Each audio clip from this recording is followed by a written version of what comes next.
Nous animons et soutenons des aires marines éducatives qui amènent des enfants sur des espaces pour qu'ils se les approprient. Un certain nombre d'enfants ont appris à connaître l'environnement et ont été amenés à proposer qu'on ait encore plus de protection. On avait un espace qui était déjà protégé de Posidonie et pour autant, on ne voyait pas beaucoup de poissons parce qu'il y avait encore du prélèvement fait par un certain nombre de pêcheurs. Les enfants, ils ont été catalyseurs. Ils nous ont permis de pouvoir faire de la concertation. Ils nous ont permis aussi que ce projet puisse être soutenu par des élus pour qu'on puisse discuter avec les usagers et leur faire comprendre que cette protection est importante pour les enfants et pour les générations futures. C'est une grande histoire pour la ville de La Ciotat. On est particulièrement fiers que ce soit des enfants ciotanins qui aient réussi à porter ce projet et le porter tellement haut qu'ils ont convaincu des élus comme les élus de la ville de La Ciotat et les élus aussi du conseil d'administration du parc national des Calanques pour enfin même avoir l'accord du préfet. Donc pour nous, on est très très fiers.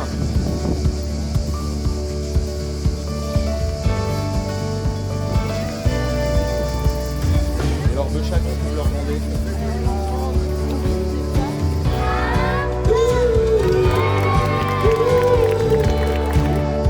Aussi dans cette magnifique calanque du Mugel.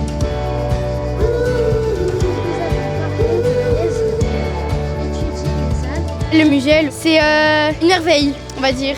C'est un petit paradis de La Ciotat. Il y aura des espèces que les générations d'après pourront voir ici grâce à cette réserve. Et donc c'est important de la protéger pour toutes les générations d'après.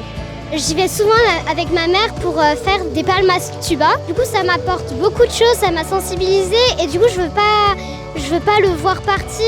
Et c'est pour ça qu'on a fait cette réserve, pour pas voir partir ce lieu.